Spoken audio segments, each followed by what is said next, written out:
Alexander had planned for his ex-wife to sit in the shadows of the back row, a forgotten ghost at his wedding, until a black limousine pulled to the front, and Isabella stepped out with two boys who carried his face and his future.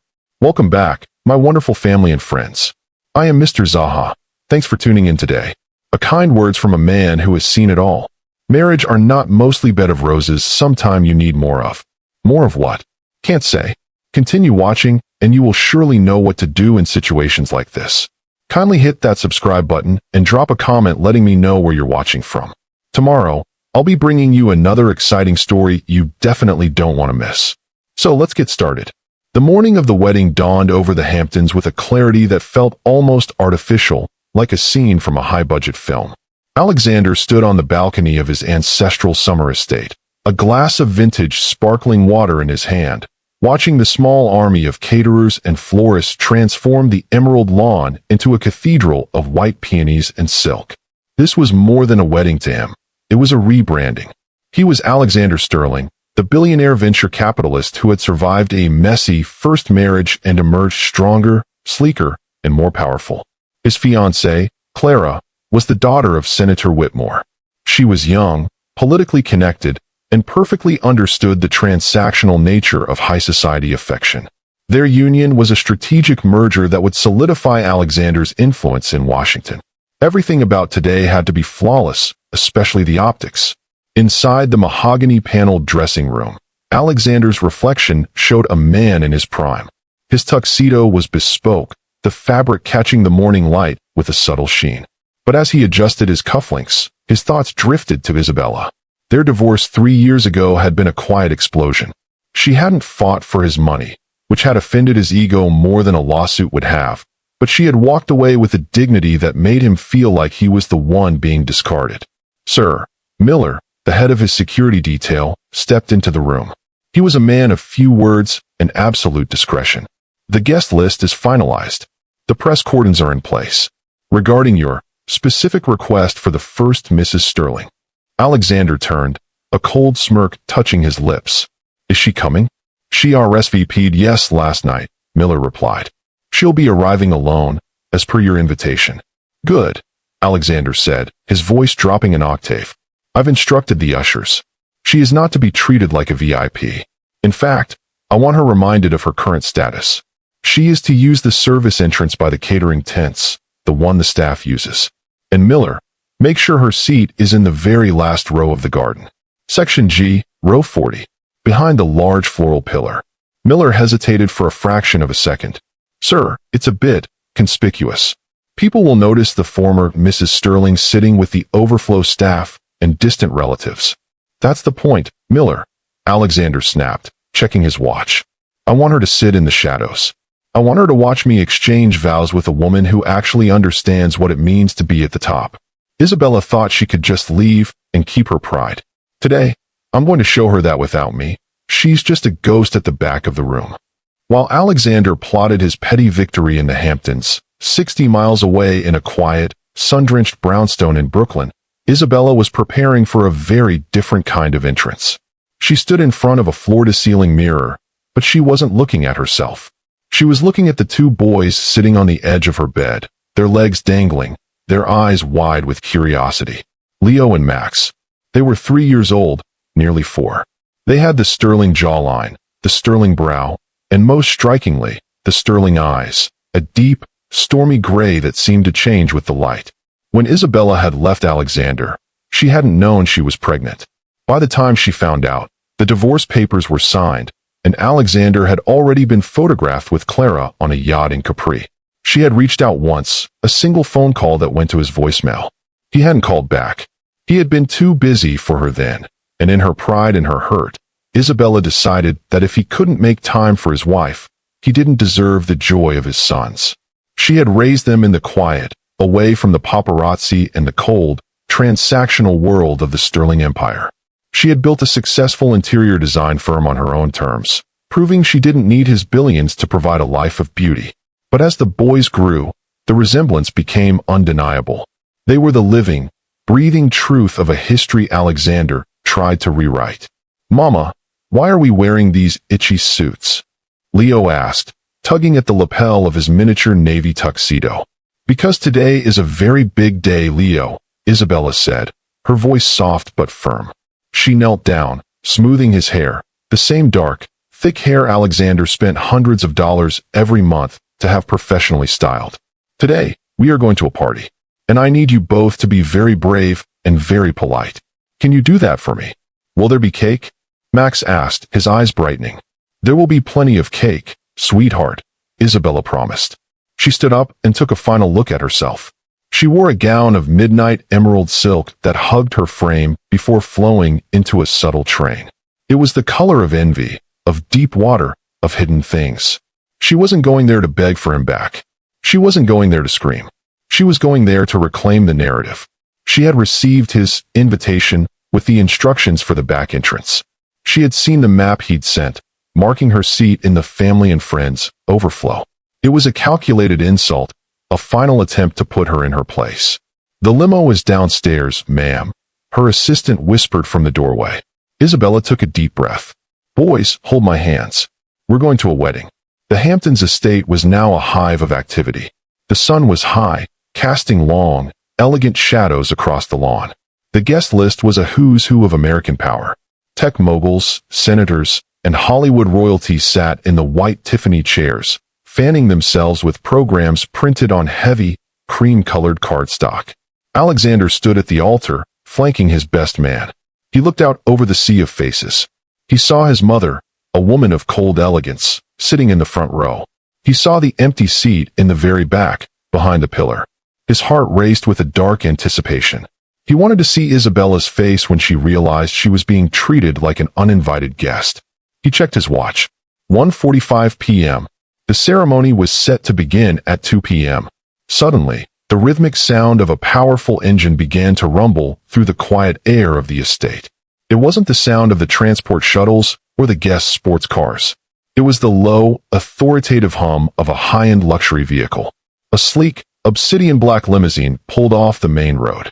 Instead of heading toward the guest parking lot as directed by the security signs, it drove straight up the gravel path reserved for the bridal party, stopping directly at the start of the white-carpeted aisle. The guests turned their heads. The ushers looked confused. Miller, standing near the wings of the altar, touched his earpiece, his face tightening. The chauffeur, dressed in crisp livery, stepped out and opened the rear door. A hush fell over the garden. It was the kind of silence that usually preceded a royal arrival. Isabella stepped out first. The emerald of her dress seemed to glow against the white flowers. She looked like a queen returning to a throne she had never truly abdicated. She didn't look defeated, she looked untouchable. But then, she reached back into the car. "Leo, Max, stay close," she said, her voice carrying in the sudden stillness. Two small boys stepped out onto the gravel. The sunlight hit them, and a collective gasp rippled through the front rows. Alexander's mother nearly dropped her glass. The resemblance was so profound, so jarring. It was as if someone had cloned the groom and shrunk the result. They weren't just two boys. They were Alexander Sterling's legacy, standing on his white carpet. Isabella didn't look toward the service entrance. She didn't look toward the back row. She took her son's hands, her head held high, and began to walk toward the altar. Alexander stood frozen, his hand gripping the edge of the podium so hard his knuckles turned white. The back seat he had reserved for her felt like a joke. The shame he had planned for her had vanished, replaced by a truth that was about to shatter his perfect, curated world. As we watch Isabella lead her sons down that aisle, I want to ask you, does a secret this big ever stay hidden? Or was Alexander's arrogance the very thing that forced it into the light? Tell me in the comments. If you were Isabella, would you have waited for his wedding day to reveal the truth? Or is this the perfect timing for a man who tried to hide his own past? Isabella's heels clicked rhythmically against the wooden boards of the aisle. The guests were no longer whispering. They were staring. The scandal was unfolding in real time. A slow-motion car crash of reputation and ego. Alexander's fiancée, Clara, appeared at the top of the stairs, her veil trailing behind her. She stopped dead, her eyes darting from Alexander to the woman in the emerald dress, and then to the two boys who had her husband-to-be's face. The world of Alexander Sterling was about to change, and he was the one who had invited the architect of his own downfall. The air in the garden, once filled with the delicate scent of expensive peonies, now felt heavy with a sudden, electric tension. Isabella's footsteps on the white carpet were the only sound in a world that had seemingly forgotten how to breathe. She moved with a slow, deliberate grace, her hands firmly clasping the small, warm palms of Leo and Max. She didn't look at the crowd. She kept her eyes fixed on Alexander, who stood at the altar like a man witnessing his own execution. Every head in the power row, the section filled with senators and tech moguls, turned in a synchronized wave. The whispers began as a low hum and quickly escalated into a frantic buzz. Is that Isabella? Look at the boys. My God, look at their faces. Did Alexander have children? Alexander felt the sweat begin to prickle at the back of his neck. His carefully constructed reality was melting under the Hamptons' sun. He looked at Miller, his head of security, who stood frozen near the rose arbor. Miller's hand was on his earpiece, but his face was pale. The orders had been to escort a lone, shamed woman to the back. How do you forcibly remove two toddlers who clearly carry the CEO's DNA in front of the world's most influential press? Alexander. Clara's voice was sharp, cutting through the haze of his panic. She had descended the stairs, her silk veil fluttering like a wounded wing. She stood 10 feet away from him, her bouquet of white lilies trembling in her hands. Alexander, who are these children?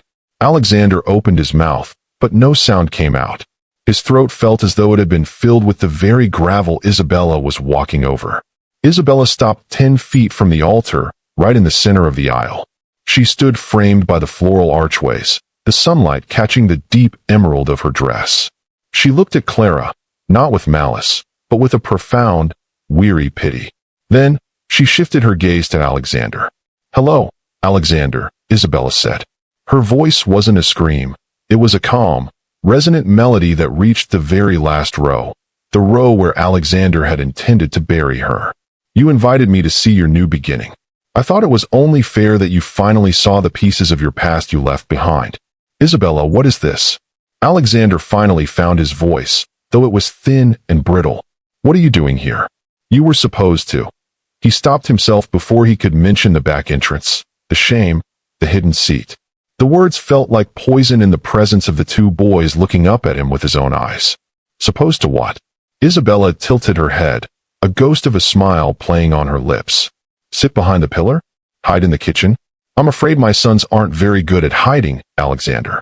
They take after their father in that regard. They like to be front and center. One of the twins, Max, the more curious of the two, let go of Isabella's hand. He took a few wobbling steps toward the altar, his small navy tuxedo jacket flapping. He stopped in front of the mahogany podium and looked up at Alexander. Are you the man from the picture? Max asked, his voice high and clear. The silence that followed was a physical weight. Alexander's mother, Evelyn Sterling, stood up from the front row, her pearls clutched so tightly they threatened to snap. She stepped toward the child, her eyes searching the boy's face with a desperation that bypassed all social etiquette. Alexander, Evelyn whispered, her voice cracking. He has your father's chin. He has your eyes. Stay back, mother, Alexander snapped, though there was no conviction in it. He looked at Clara, whose face was transitioning from shock to a cold, calculating rage. Alexander, answer me, Clara demanded, her voice rising. Is this a stunt? Is this some desperate play for a settlement? It's not a play, Clara, Isabella said, her voice cutting through the rising panic. It's the truth Alexander was too busy to hear. 3 years ago, when I left, I tried to call. I tried to tell him that our marriage had left a legacy he couldn't just delete with a divorce decree. But he was already on a yacht in the Mediterranean, branding his new life. He didn't have time for a wife who wasn't a strategic asset. Isabella reached out and gently pulled Max back to her side. I didn't come here to stop your wedding, Alexander. I came here because you told me to witness your success. I wanted you to see that your greatest success isn't this estate, or your merger, or your new bride. It's right here. And you almost missed it because you were too busy trying to humiliate the woman who gave it to you. As the ceremony grinds to a halt under the weight of this revelation, I have to ask, is Alexander's mother the only one who sees the truth, or has the entire guest list already moved on to the scandal of the century? Tell me in the comments. Does Isabella owe it to Alexander to let him be a father, or did he forfeit that right the moment he ordered her to sit in the back row? The tension escalated when Senator Whitmore, Clara's father, stepped forward. He was a man used to controlling rooms and subduing scandals. He adjusted his glasses and looked at Isabella with the clinical coldness of a prosecutor. "This is highly irregular," the senator boomed. "Security, please escort this woman and these children to the reception area. We will handle this privately. Alexander, we have a ceremony to finish." Miller finally moved, stepping toward Isabella with a look of profound apology. "Ma'am, please. For the sake of the children." Isabella didn't budge. She didn't have to. Leo, the other twin, gripped her hand and looked at Miller with a fierce, stubborn glare, a look Alexander used whenever he was about to hostile take over a company. "Don't touch my mama," Leo said firmly. The crowd gasped. The mini Alexander was already asserting his authority. Alexander looked at his son. A strange, terrifying sensation began to bloom in his chest, a feeling he hadn't experienced in years. It wasn't ego. It wasn't pride. It was a raw, visceral recognition. He looked at his bespoke tuxedo, his $5 million wedding setup, and his politically perfect bride. Then he looked at the two boys in their itchy suits. For the first time in his life, the perfect Alexander felt like a lie. "Wait," Alexander said, his voice regaining some of its depth. He stepped down from the altar, moving past the officiant and past Clara. "Alexander, don't you dare," Clara hissed, her hand catching his arm. "If you walk toward her, this wedding is over. My father will ruin your standing in D.C. before the sun sets." Alexander looked at Clara.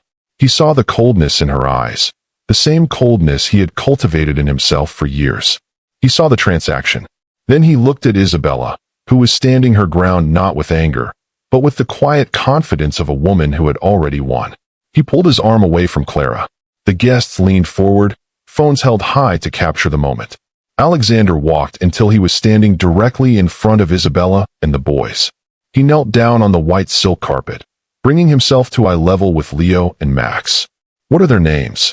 Alexander asked, his voice barely a whisper. "Leo and Max," Isabella replied, her eyes shimmering with unshed tears. "After your grandfather and mine."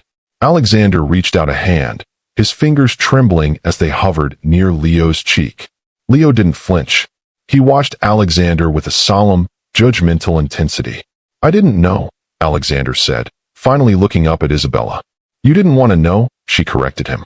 "You wanted a life without complications. You wanted a life that looked good in a brochure. Children are complicated, Alexander. They're messy. They're real. They didn't fit into this sterling rebrand."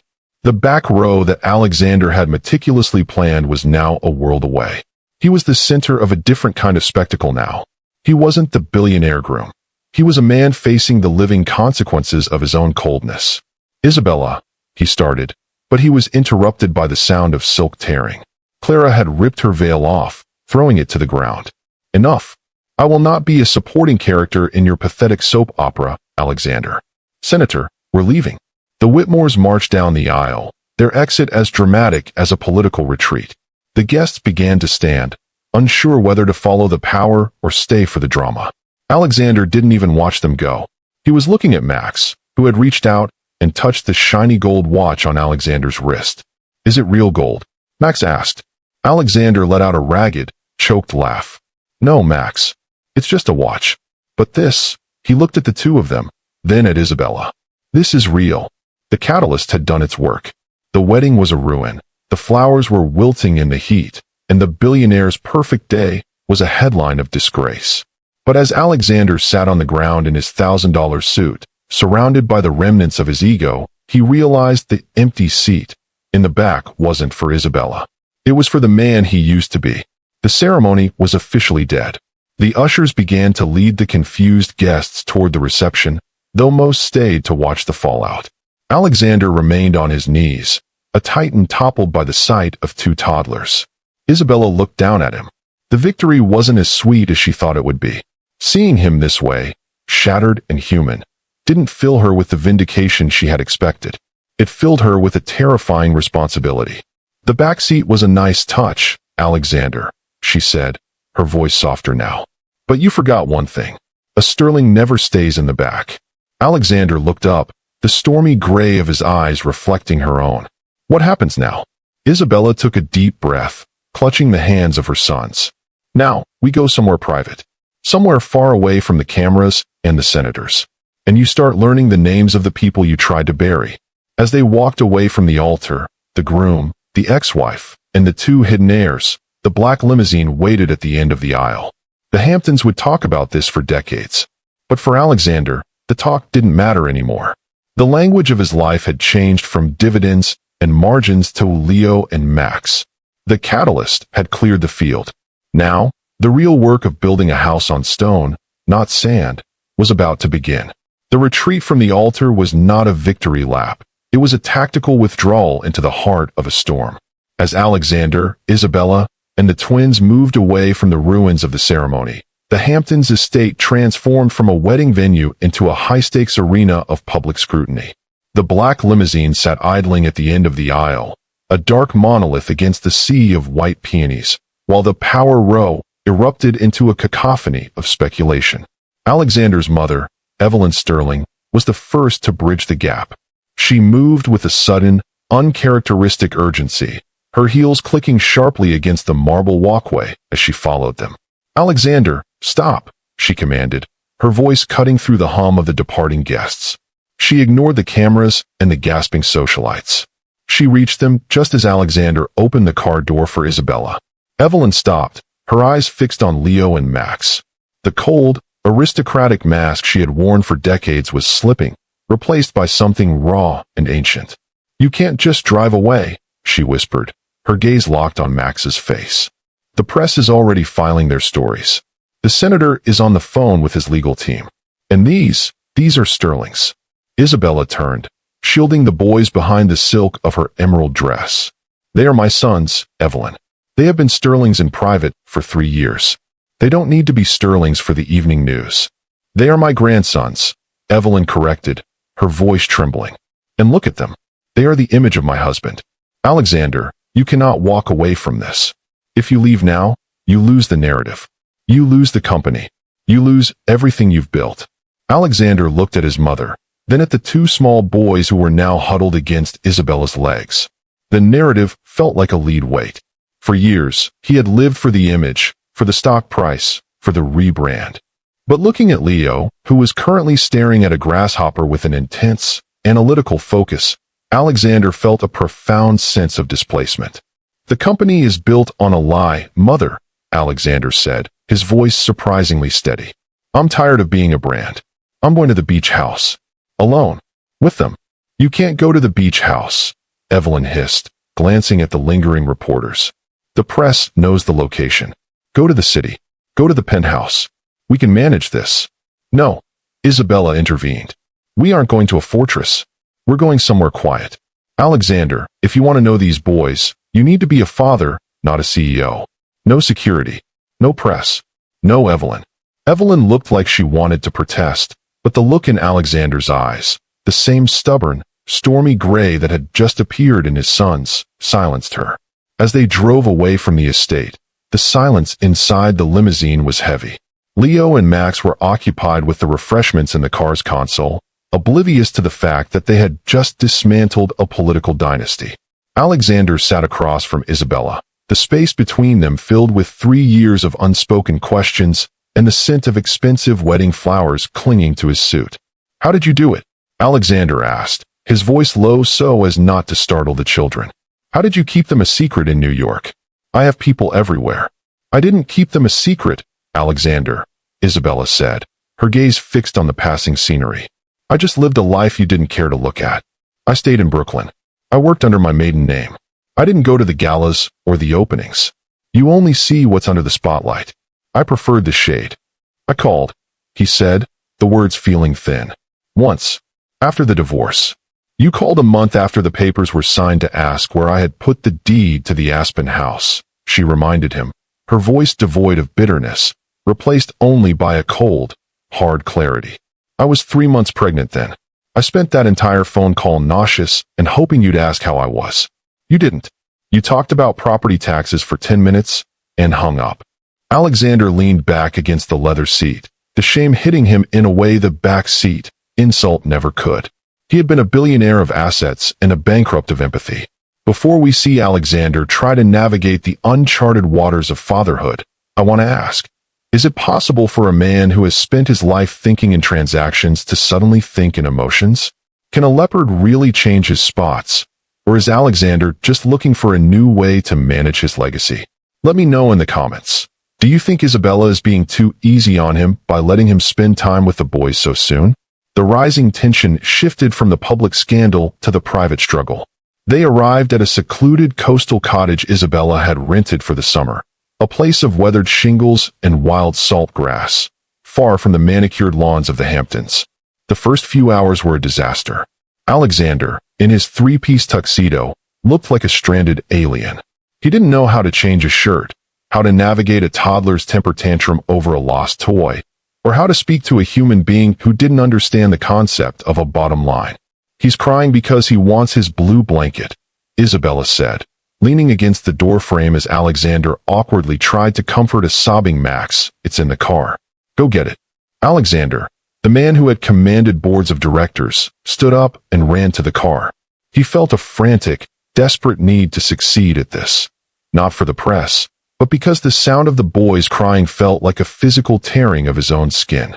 As evening fell, the house settled into a tentative peace. The boys were asleep in a small bedroom filled with the sound of the ocean. Alexander and Isabella sat on the porch, the moon reflecting off the dark Atlantic.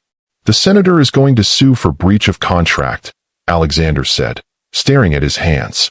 He'll try to tie up my assets. He'll make sure the story stays in the headlines as the fraudulent groom. Let him, Isabella said. You have enough money to buy a country, Alexander. You don't need his blessing. It's not the money, he replied. It's the boys. He'll use them. He'll say they're a stunt to avoid the marriage. He'll try to prove they aren't mine. Isabella turned to him, her eyes fierce in the moonlight. Let him try. I have the DNA tests. I have the hospital records. But Alexander, if you're going to fight for them, you have to realize what you're fighting for. You aren't fighting for heirs to the Sterling Empire. You're fighting for two boys who think a grasshopper is the most interesting thing in the world. The tension peaked when Alexander's phone began to vibrate incessantly on the table between them. It was his lead counsel. Don't answer it, Isabella said. I have to. If I don't respond, they'll release a statement without me. He picked up the phone. Talk to me. Alexander. His lawyer's voice was frantic. The Whitmores are claiming you knew about the children and hid them to secure the senator's endorsement. They're calling it character fraud.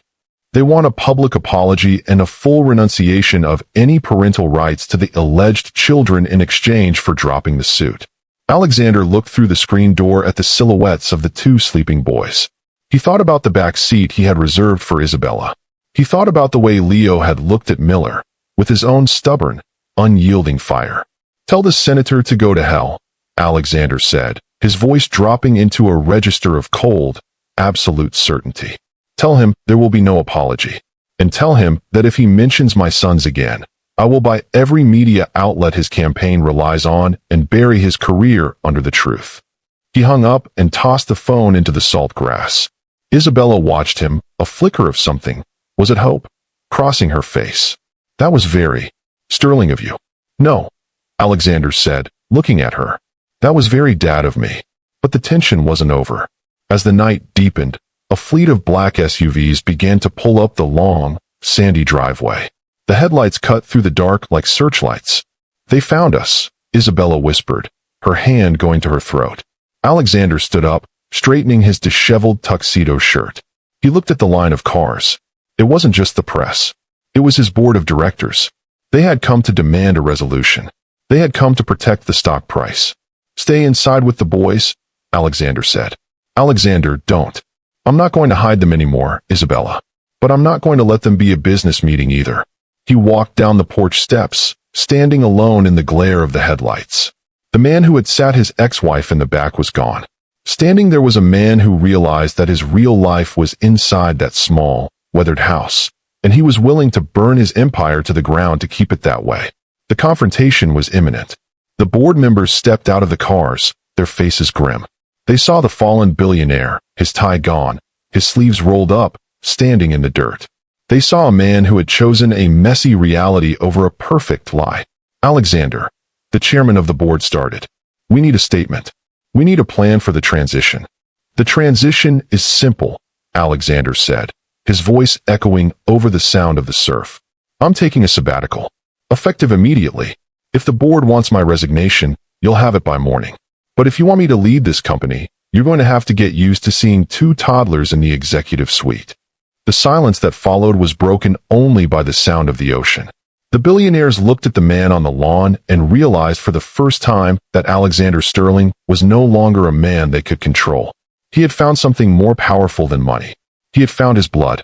As the board members murmured among themselves, Alexander turned his back on them. He walked back toward the porch where Isabella was waiting. The back seat was a distant memory. The empty seat was filled, and the new narrative was just beginning.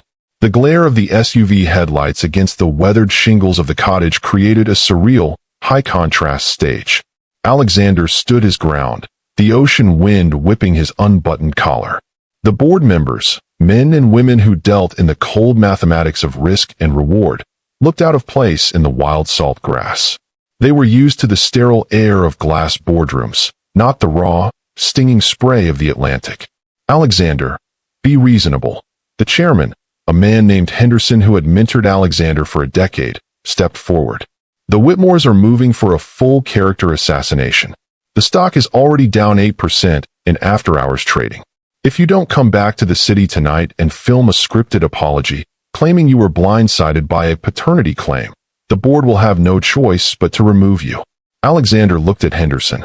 He saw the reflection of the man he had been only 12 hours ago, a man who would have sacrificed anything, including his own soul, to keep those numbers from dropping.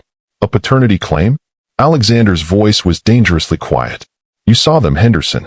You were in the 3rd row. You saw their faces. You saw my father's eyes looking back at you from a 3-year-old's head. You want me to call my sons a claim? We want you to protect the empire. Henderson shouted, his composure finally breaking. That's what we do. We protect the assets. My sons are not assets. Alexander stepped closer, entering the halo of light. And they aren't complications to be managed by a PR firm. They are the only real thing I have left. If the empire can't handle the truth of my blood, then the empire deserves to fall. Inside the house, Isabella watched through the screen door. She held a sleeping Leo in her arms, his small head heavy against her shoulder. She saw Alexander, the man who had tried to hide her in the back row of his wedding, standing as a shield between his past life and his new family. For the first time since she had walked away from him, she didn't see the billionaire. She saw a father. The tension reached a breaking point when a second fleet of vehicles arrived. These weren't sleek black SUVs. They were white vans bristling with satellite dishes. The press had followed the board. Within seconds, the quiet driveway was swarmed with reporters, their microphones thrust forward like spears. Mr. Sterling, is it true you've known about the twins for years? Isabella, are you seeking $1 billion settlement? Senator Whitmore says this is a coordinated attack on his daughter. Any comment? The chaos was instantaneous. The flashing lights of the cameras mimicked the strobes of the wedding, but the tone was predatory. The board members scrambled back into their cars, terrified of being caught in the splash zone of the scandal. Isabella felt the panic rising. She looked at Max, who had woken up and was staring at the flashing lights with wide, frightened eyes. Mama, why are the people shouting? It's okay, baby, Isabella whispered, though her heart was hammering. She looked at Alexander. He was being swallowed by the crowd of reporters. Alexander turned back toward the porch. He saw Isabella's face in the flickering light. He saw the fear for their children. He realized that as long as he stayed silent, as long as he let the lawyers and the board and the press dictate the narrative, his sons would always be the scandal. He reached out and grabbed a megaphone from a stunned security guard. Listen to me. Alexander's voice, amplified and raw, cut through the shouting. The reporters froze. The cameras stayed focused, the red lights of the live feeds glowing like embers. I have spent my life building an image, Alexander said, his voice echoing over the surf. I've spent my life worrying about brands and legacy. Today, I stood at an altar ready to marry into power, and I had instructed my security to sit my ex-wife in the back row because I was ashamed of the messiness of our past. I wanted her hidden. I wanted the truth hidden. He paused, looking directly into the lens of the LED camera. But you can't hide the sun. And you can't hide the truth. These two boys, Leo and Max, are my sons. I didn't know they existed until today because I was too arrogant to listen and too selfish to care. That is my failure. Not Isabella's. Not the senator's. Mine. He took a deep breath, his eyes finding Isabella on the porch. The Sterling Group will survive or it won't. The Whitmores will sue or they won't. I don't care. What I care about is that from this moment on, my sons will never sit in the back row of anything. They are the front, the center, and the entirety of my world. Now, get off this property. My children are trying to sleep. The silence that followed was absolute. It was the gut punch moment the world had been waiting for, but it wasn't the one they expected. It wasn't a denial. It was a total surrender to the truth. As the press began to retreat, cowed by the sheer weight of Alexander's confession, I have to ask, is total honesty the only way to kill a scandal, or has Alexander just handed his enemies the ammunition they need to finish him? Tell me in the comments.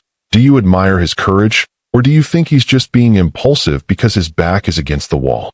The SUVs and news vans cleared out, leaving the driveway in a heavy, ringing silence.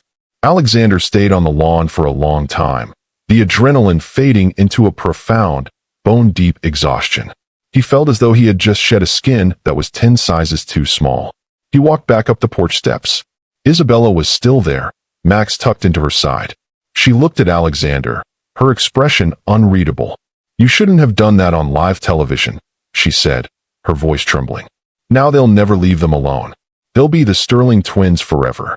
"They were going to be that anyway, Isabella," Alexander said, leaning against the railing. "Now, at least, they're the Sterling twins whose father stood up for them. I spent years being a coward. I'm done with that." He looked at Max, who was reaching out toward him. Alexander hesitated, then took the boy into his arms. Max was warm, smelling of sleep and salt water. The weight of him felt more significant than any portfolio Alexander had ever managed. "I'm sorry," Alexander whispered into the boy's hair. "I'm so sorry I wasn't there." Isabella watched them, her heart aching. The anger she had carried for 3 years, the fire that had sustained her through the midnight feedings and the lonely doctor's appointments, was flickering out. You can't hate a man who is finally, truly seeing his own reflection. "The senator will still come for you," Isabella said. "He's a man who lives for vengeance." "Let him come," Alexander said, his eyes meeting hers over Max's head. "I have something now that he'll never understand. I have a home, even if it's just this porch." The climax had passed, but the world was still shaking. Within the hour, the Sterling statement had become the most watched clip in history. The stock continued to fall, but in the comments sections and on the news panels, something else was happening. The perfect billionaire was gone, but Alexander the father was something people actually related to. But the night had one final blow to deliver. A single car pulled into the driveway. Not an SUV, not a van. A modest, dark sedan. Evelyn Sterling stepped out. She didn't look like the matriarch of a dynasty.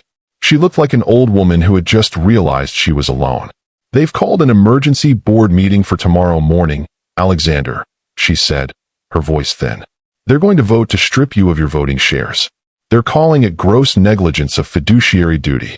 Alexander looked at his mother. "Let them have it, mother. I don't want the chair anymore." "You don't understand," Evelyn said, walking up to the porch. "If you lose the shares, you lose the estate. You lose the Sterling name on the buildings. You lose everything your father worked for." Alexander looked at Leo and Max. He looked at Isabella. "My father worked for a name. I want to work for them. They can have the buildings, mother. I'll keep the boys." Evelyn looked at her grandsons. Max reached out and touched her pearls, the same way he had at the altar. For the first time, Evelyn Sterling didn't pull away. She reached out and touched the boy's small, soft hand. "He really does have your father's eyes," she whispered. The altar of truth had claimed its sacrifice. Alexander's old life was dead. The billionaire was gone. But as the four of them stood on the porch of a weathered cottage, the empty house, from the beginning, was finally, for the first time, starting to feel full. The battle for the Sterling name was just beginning, but the battle for Alexander's soul was over. He had chosen the back row seats with the people he loved over the front row seats with the people who only loved his money. As the sun began to rise over the Atlantic, the gray-blue light revealed a new landscape. Would Alexander be able to survive the corporate guillotine? Would the Whitmore's vengeance destroy his newfound peace? Or is a father's love a currency that never devalues? The boardroom of Sterling Equity Group was a cathedral of glass and steel, suspended high above the frantic streets of Manhattan. It was a place where sentiment usually went to die, replaced by the cold, rhythmic ticking of market fluctuations. However, on this Tuesday morning, the air was thick with a tension that no amount of climate control could soothe. Alexander sat at the far end of the long mahogany table, not in the high-backed leather chair reserved for the CEO, but in a simple chair among the spectators. He wore a plain navy suit, no tie, and no platinum watch. Beside him sat Isabella, her presence a silent, emerald-clad anchor in the sea of gray suits. The board has reviewed the filings regarding the senator's lawsuit and the recent public disclosures, Henderson announced, his voice echoing in the hollow room.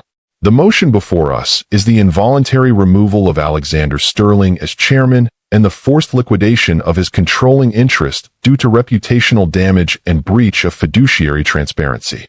Alexander stood up. He didn't look at the board members. He looked out the window at the city he had once tried to own. "I won't fight the removal," Alexander said, his voice calm and resonant. "You want the chair? Take it. You want the shares? Reabsorb them. But before you vote, I want you to look at something." He signaled to Miller, who stood at the heavy double doors. The doors opened, and Evelyn Sterling walked in, holding the hands of Leo and Max. The twins, dressed in simple sweaters and jeans, looked curiously at the giant table. To them, this wasn't a temple of finance. It was just a big room with a lot of serious-faced people. "These are the reputational damages you're talking about," Alexander said, gesturing to his sons. "My father founded this company on the idea of legacy. He wanted to build something that would last. I thought that meant buildings and bank accounts. I was wrong. Legacy is what we leave in the hearts of the people who carry our names." He walked over to his sons and knelt, right there in the middle of the boardroom. "Leo, Max, do you know what we're doing today? Finding a home?" Max asked, tilting his head. "That's right," Alexander whispered. "We're letting go of the big, cold house so we can build a warm one." The board members looked at each other. The guillotine they had prepared felt suddenly blunt. Evelyn stepped forward, placing a document on the table. "I am the largest minority shareholder in this company," Evelyn said. Her voice regained its old steel, but with a new edge of warmth. "And I am voting my shares against the liquidation. If you want to remove my son, fine. But you will not strip my grandsons of their inheritance." Alexander is stepping down, but he is placing his interest in a blind trust for these two boys. "If you fight that, you fight me. And I have lived in this city longer than any of you." The vote was swift. Alexander was out as chairman, but the Sterling name remained on the trust. As the board members filed out, looking defeated despite their victory, Henderson stopped by Alexander. "You really did it, Alex," Henderson said, a hint of grudging respect in his eyes. "You traded the world for a couple of kids." "Best trade I ever made, Henderson," Alexander replied. The aftermath of the great Sterling scandal did not result in the ruin Alexander's enemies had hoped for. Senator Whitmore's lawsuit eventually withered away, poisoned by the public's sudden shift in sentiment. The video of the Alter Truth had sparked a national conversation about fatherhood and the hollowness of the corporate elite. People didn't want a perfect billionaire. They wanted a man who was willing to get his knees dirty in the salt grass for his children. 3 months later, the empty house in the Hamptons was sold. The proceeds went toward the Sterling Isabella Foundation, a charity dedicated to supporting single parents and early childhood education. Alexander and Isabella moved back to the Brooklyn brownstone. They didn't remarry, not yet. They had years of silence to fill first, years of back seats to apologize for, and a friendship to rebuild from the ashes of their marriage. On a crisp autumn afternoon, Alexander sat on the stoop of the brownstone, watching Leo and Max attempt to kick a soccer ball around a small patch of grass. Isabella sat beside him, a sketchbook in her lap. "The board called again," Alexander said, leaning back against the warm brick. "They want me to consult on the new green energy initiative. They say the new Alexander is a better brand than the old one." "And what did the new Alexander say?" Isabella asked, her pencil scratching softly against the paper. "He said he was busy," Alexander replied, a genuine smile spreading across his face. "He said he had a very important meeting regarding a lost Lego piece and a potential trip to the ice cream shop." Isabella laughed, reaching over to squeeze his hand. "You're getting better at this." "I have good teachers," he said, looking at the boys. Leo kicked the ball toward the stoop, and it bounced off Alexander's shin. "Tag, Daddy. You're it." Alexander stood up, the billionaire who had once ordered his ex-wife to sit in the back row now lunging playfully toward his son.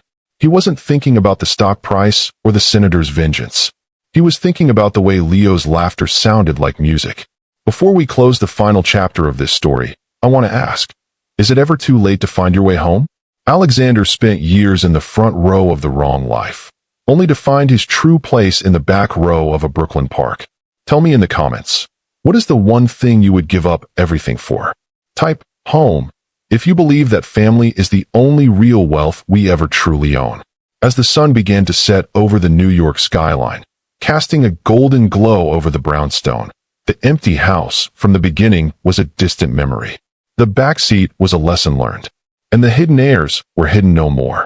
Isabella watched Alexander chase the boys down the sidewalk, their silhouettes dancing in the light. She realized that the wedding in the Hamptons hadn't been a tragedy, it had been a rescue mission. She had gone there to shame him, but she had ended up saving him. Alexander stopped, breathless, and scooped both boys up in his arms. He looked back at Isabella, his face glowing with a peace he had never found in a boardroom. "I love you, Bella," he called out, his voice clear and true. Isabella smiled, her heart finally, fully at rest. "I know, Alex. Now bring my sons inside. It's time for dinner." The house was full. The seats were all in the front row, and the story of Alexander and Isabella was finally, for the first time, being written in a language they both understood. Thank you so much for watching my story all the way to the end. Your support means everything. Don't forget to subscribe to my channel and drop a comment below.